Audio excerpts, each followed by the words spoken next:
I think so. Hi, this is Raven Gayhart with the Akron-Canton Regional Food Bank, and I have Katie Carver-Reed, the Director of the Network Partners and Programs Department here at the Food Bank. Katie, thank you for joining me today. Oh, you're so welcome. We're excited today to chat with Katie because she participated in a creation of a national video highlighting a project that we spearheaded here at the Food Bank called Voices. Katie, can you give us a brief overview of the Voices project and kind of what the goal of the project was? Absolutely. So the Voices project was funded by the Fund for Shared Insight, and we partnered with Feeding America and the Urban Institute to incorporate community-based participatory research practices into our work. And so basically that is going out to community members that are directly affected by the issue at hand, in this case talking to food insecure neighbors in our community and getting their feedback about the services that they're receiving. Ultimately, the goal is to recognize that people are the experts of their own experiences and that we have a lot to learn from them in structuring service delivery. And so we went out to individuals at food pantries and hot meal sites and asked their feedback. We then processed that feedback and went back to them to help or get their help in interpreting that feedback. And then we tried to make changes based on what they had to offer to us. And so I think we'll be watching a video in a couple minutes that highlights some of those changes. Wonderful. Yeah, let's go ahead and tune into the video and see what the group discovered.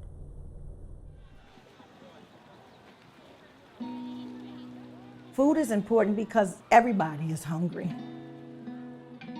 I remember growing up and going to different food pantries. It just wasn't a comfortable position. It is a most basic human need. We can't sustain ourselves without food. I also think about how humbling it is to have to show up and ask a stranger to help you. And so the way that we approach this work really matters. The way we treat somebody, the way we listen to them, could be the difference between them getting enough food for their family or not. And so a project like Voices helps us remember that. It tells us to slow down and say, why are we here? What are we doing? What is our purpose? The Voices project is about getting feedback from people receiving food assistance to improve processes and activities. We received support from Feeding America and the Urban Institute in the initial Fund for Shared Insight funded project. They came to our area and they did focus groups with our network partners participating in the project, and they also did focus groups with recipients of charitable food to try to figure out where were areas of common interest. We discussed what could be better, what could be taken out that wasn't as helpful to the people. The criticism was honest criticism, and the input was honest input. From there, we drafted questions and we took them out to community members and tested them out. And then we tweaked those questions based on the feedback we got in that initial round. And then we went out and did the surveys. And so we just walked up to every person that visited a food program and asked them if they had a few minutes to provide feedback. I think when people are heard, they're more apt to come, and if we're not doing right, let us know, because we will correct it. No one is perfect. We found out that we need better communication, different types of food that people would like to eat. We found out that we don't know everything. The biggest change that we've made is the awning that's over my pantry door. Through rain, snow, they had to stand there and wait because our pantry's too small. We can only fit 4 families in at a time. You just don't know if you haven't experienced it, if you haven't lived that path. So that awning and those benches are like gold. With feedback, they would talk about getting to know the process better. So Food Bank made signs on the process. Some people are not English speaking. The signs also have pictures on them. By us serving different cultures, we want to make sure that we are providing the best for all.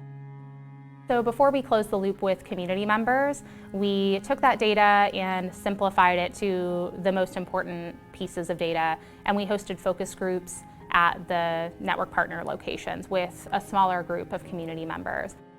After we do the focus groups, the food bank comes back with the input and their assessment, and then we have a TV that sometimes we put the information on, or we'll meet back with the small groups and tell them and just kind of advertise it out during the food giveaway. You know, this is what we heard, this is what we want to do. After we did the surveys, we made up a list and did kind of almost like a little newsletter. We found that people really like one-on-one communication. Some of the sites identified a volunteer that was basically the communicator, and so that volunteer would walk through the pantry waiting area and say, did you hear about the Voices Project? Did you participate in that? Here's what we're doing. I think things have improved since the survey and adding love to the whole entire process. So knowing how to approach people, because you never know where people really are in their journey. If I look at the nonprofit sector, the way that we interact with community members is a monologue. We talk at them, we expect them to listen to us.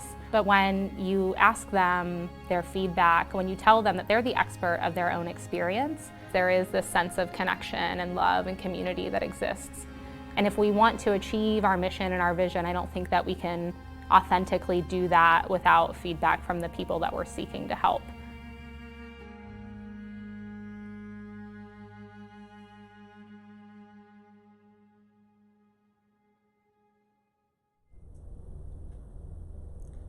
So Katie, that was fun to watch again, right? Yeah, I love hearing the sound of my own voice. It was a great video though, and we're really excited that we were able to partner with the organizations and the Fund for the Shared Insight to be able to put that together. But I was hoping you could kind of just highlight maybe some of the challenges that the partners that we chose, what were the challenges that they experienced in kind of implementing this feedback process? Absolutely. So one of the examples of a challenge was highlighted in the video, and that's a language barrier. We communicate with each other in a lot of different ways, but when we can't always understand the language each other is speaking, it makes it really difficult. And within language barriers, there are cultural barriers as well to just providing honest feedback. And I think that ties back generally to just the process of building trust. So everyone that operates a food program in our community wants to make that the best program that it can be for the people that they're seeking to help. And so this concept of courtesy bias, they call it, the belief that somebody's doing something nice for you, they're giving you food free of charge, and so your ability to provide criticism of that process or how it works can be really challenging when you're on the receiving end of that, and there are power dynamics at play as well. So I think breaking through all of those things takes a lot of time, and when you're operating a program in the community, most of the food programs that partner with a food bank are operated entirely by volunteers. It can be really challenging to slow down and to question the processes that have been put in place, oftentimes that have been in place for a really long time, to stop and question them and take the time to build those relationships and trust with the people visiting the program. So I think all of those things were a challenge. And then sometimes it's hard when you're trying to make a change that just isn't possible. So sometimes there are challenges with the physical space available, resources to make changes, or just regulations that don't allow us to make much change, and so those things can be challenges as well. Mm-hmm. And did they have any trouble getting people to talk or to offer their feedback?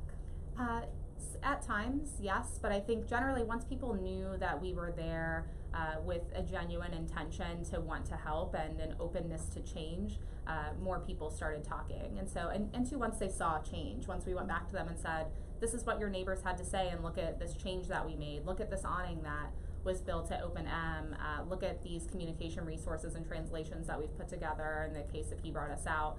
I think once people really saw that what they offered and the changes they suggested were possible and were implemented, they were more likely to continue talking. And from this project, I know it's an ongoing process, right? Mm-hmm. So our team is still working on it, but what are some of the key takeaways for you and your team? Yeah, I think that it's been a good reminder for the team that our purpose is getting food to people that need help, right? And so we need to be rooted in purpose and always remember that the way to do that can be different depending on different communities, and so we need to really get to know people, really get to understand the issue. The data can only tell us so much, and there's lots and lots of data available, but the individual experience of going to get food is just as important as the food availability itself. And so I think it's been a good reminder to our team to always be considering those things and thinking about those things and communicating them to the network that operates food programs in the community, to volunteers, to donors. So I think it's been a good reminder in that way. And it's helped us to figure out better ways to form relationships in the community, better ways to talk about food assistance and what it is and how people can access it. As you know, the viewers probably know, there's a lot of stigma around needing help in the community and getting food assistance, and so the words that we choose matter, the way that we show up matters. And so we've talked about that a lot more and used, feedback from the community as well in our messaging as a result. Well, awesome. Thank you so much You're for your so time, welcome. Katie. Thank you for allowing us to show your video on Facebook. And thanks so much for everyone for tuning in and checking out the Voices Project video. Thanks again.